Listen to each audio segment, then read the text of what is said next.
Bab 1. Awal baru dimulai. Pagi itu, matahari terlihat cerah bersinar, menyinari bangunan rusun Indah Sari yang padat penduduknya.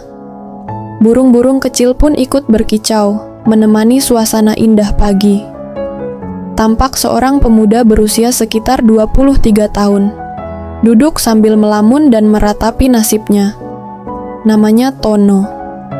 Pria itu adalah seorang anak perantauan dari Tegal yang datang ke Jakarta dengan harapan mengubah nasibnya. Namun sayang, keberuntungan tampak tidak berpihak padanya dalam hal mencari pekerjaan. Tono merenung dengan wajah penuh kekhawatiran. Ia mengingat perjuangannya sejak tiba di Jakarta, mencoba satu pekerjaan ke pekerjaan lain, namun tetap saja sulit mendapatkan yang tetap dan layak. Setiap wawancara kerja yang ia hadiri, setiap lamaran yang ia kirimkan selalu berakhir dengan penolakan. Ia merasa frustasi dan mulai kehilangan harapan. Tono memandangi lantai kosong di depannya, berpikir keras tentang langkah selanjutnya. Ia ingin meraih kesuksesan dan membuktikan pada dirinya sendiri bahwa ia mampu. Namun, semakin lama, perasaan putus asa semakin menghantuinya. Sudah 12 kali Tono mengirim surat lamaran kerja, namun hasilnya selalu ditolak oleh perusahaan-perusahaan yang ia tuju. Tono merasa bingung karena tidak tahu mengapa ia selalu ditolak, dan yang lebih membuatnya frustrasi adalah perusahaan-perusahaan tersebut tidak pernah memberikan alasan yang jelas. Satu-satunya informasi yang Tono dapatkan adalah permintaan untuk menunggu selama 2 minggu dari pihak HRD. Namun setelah itu tidak ada kabar lanjutan. Tono duduk termenung, merenungkan apa yang mungkin salah dari dirinya.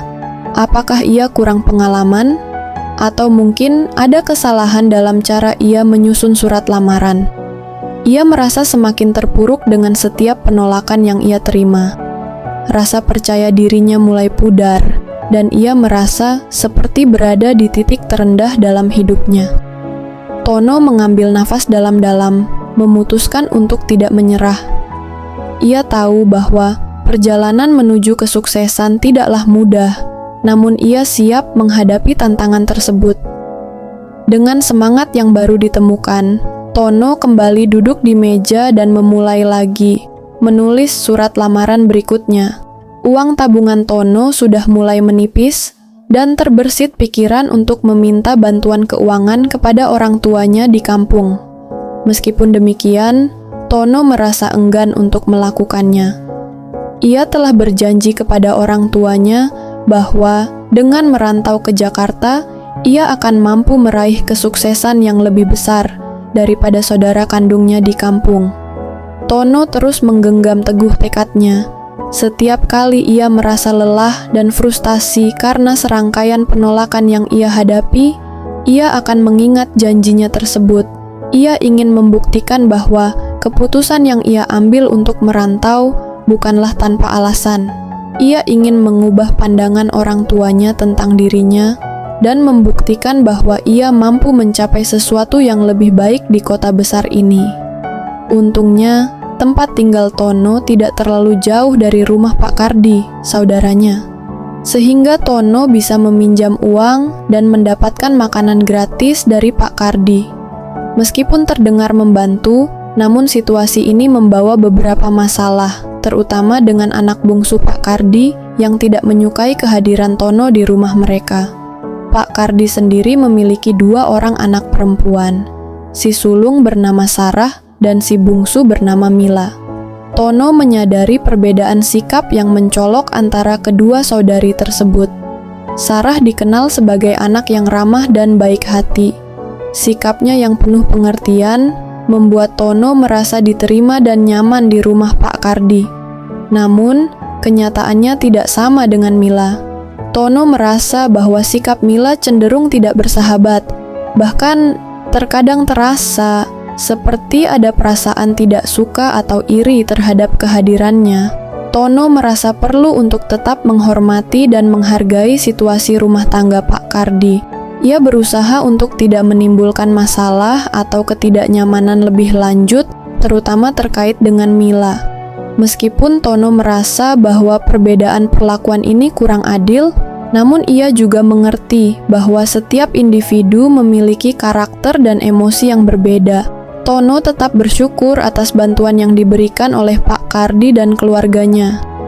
Ia berfokus pada usahanya untuk mendapatkan pekerjaan dan meraih kesuksesan sendiri, sehingga suatu hari nanti ia bisa mandiri secara finansial dan tidak lagi membebani siapapun. Tono percaya bahwa dengan tekad dan kerja keras, ia akan mampu membuktikan nilai dirinya di mata semua orang, termasuk Mila. Pada suatu waktu setelah Tono baru pulang dari mengajukan lamaran pekerjaan, dia berhenti di rumah Pak Kardi untuk makan karena uangnya sudah habis. Saat sedang menikmati makanannya, Mila, salah satu anak Pak Kardi, tiba-tiba memarahinya. "Hei Tono, ngapain kamu di sini? Cari kerja sana. Gak malu? Apa minta makan gratis? Dan duduk-duduk di sini?" teriak Mila dengan nada kasar. Untungnya Sarah ada di sana pada saat itu dan dia membela Tono. "Hust, Mila, sudah dong, jangan begitu sama Tono. Kasihan kan dia belum dapat pekerjaan." "Anu, Mbak, maaf.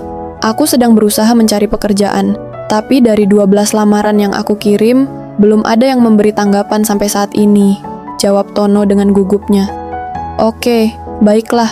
Ingat, jika kamu belum mendapat pekerjaan sampai akhir bulan ini, jangan berharap bisa makan di sini lagi. Mengerti?"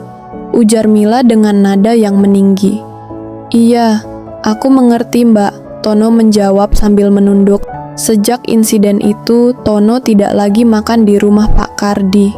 Rasa sedih, kesal, dan kebencian bercampur aduk di dalam dirinya. Namun, dia merasa tidak berdaya di hadapan Mila. Meskipun Tono mencoba untuk tetap menjaga hatinya tetap positif dan tegar, perlakuan Mila membuatnya merasa tidak dihargai dan terusir. Keesokan paginya, Tono memutuskan untuk mencoba lagi dalam mencari keberuntungan dengan melamar pekerjaan yang menjadi yang ke-13 kalinya. Kali ini, dia mencoba di daerah Jakarta Selatan, berharap bahwa kali ini dia bisa diterima. Tono sudah merapihkan dirinya, berpakaian wangi, dan mengenakan kemeja putih yang dipadukan dengan celana panjang hitam. Layaknya seorang pelamar pekerjaan yang serius. Cuaca pagi ini cukup cerah, dan Tono merasa semangat untuk pergi ke kantor yang dia dapatkan informasinya dari situs Jobstreet. "Aku harus berhasil di Jakarta.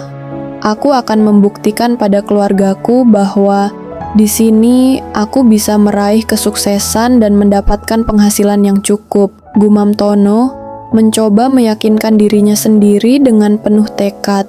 Dengan semangat yang membara, Tono pun memulai perjalanan menuju kantor tersebut. Di shelter busway, Tono mengantri bersama penumpang bus Transjakarta lainnya. Wajahnya memperlihatkan raut kebingungan saat melihat orang-orang di depannya menempelkan sebuah kartu pada kotak mesin. Bagi Tono, ini adalah kali pertama dia menggunakan bus Transjakarta, yang jauh berbeda dari jenis bus transportasi umum yang biasa ia naiki di kampung halamannya. Namun saat akhirnya giliran Tono tiba, ada kekacauan kecil yang terjadi. Tono berhenti di samping mesin tempel kartu, sedangkan mesin tersebut seharusnya digunakan untuk pembayaran dengan kartu elektronik. Antrian di belakangnya menjadi gaduh dan penumpang mulai bersuara. "Cepetan mas, saya udah telat nih," keluh salah seorang penumpang. "Iya, bapak ini kok lama banget sih?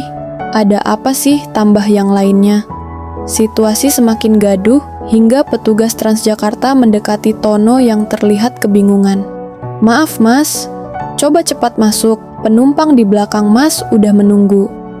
"Cara masuknya gimana pak? Saya belum pernah." Petugas itu dengan sabar menjelaskan kepada Tono yang nampaknya baru pertama kali menggunakan bus Transjakarta. "Apakah mas punya kartu e-money atau kartu flash BCA?" tanya petugas dengan ramah. "Kartu apa itu?" "Maaf, saya belum punya. Dalam hal ini, Kalau Mas belum memiliki salah satu dari kedua kartu itu, saya sarankan pergi ke loket untuk membeli kartu e-tiket. Oh baik, terima kasih Pak, ucap Tono sambil bergerak meninggalkan antrian dan menuju loket pembelian kartu. Akhirnya Tono keluar dari barisan antrian dan mendatangi loket pembelian kartu. Namun, beberapa penumpang yang sebelumnya berada dalam antrian masih terlihat kesal terhadap Tono.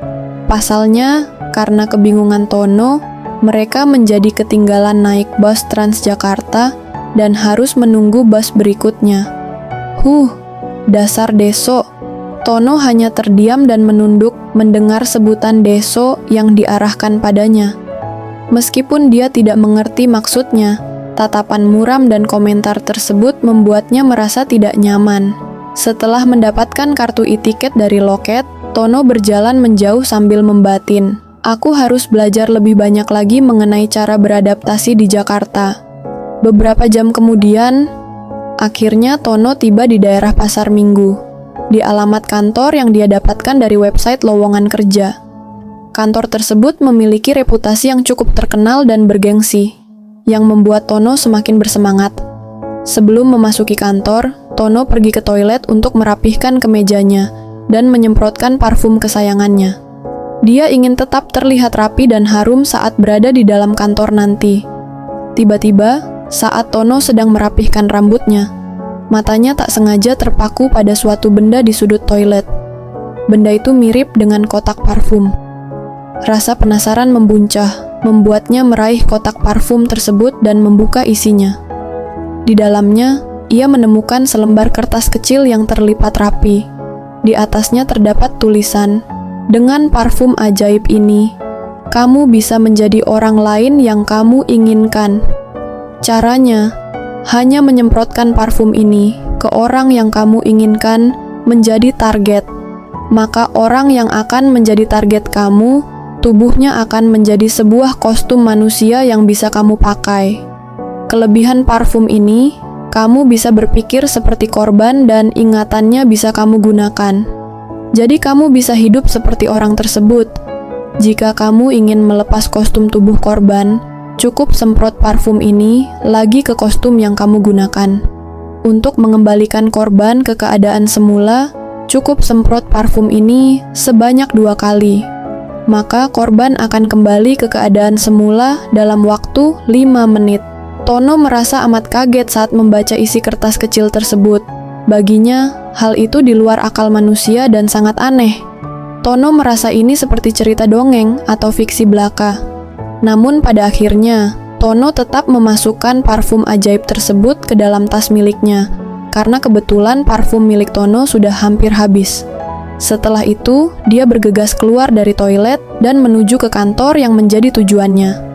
Hatinya masih terombang-ambing antara rasa penasaran dan ketidakpercayaan terhadap apa yang baru saja ia temukan.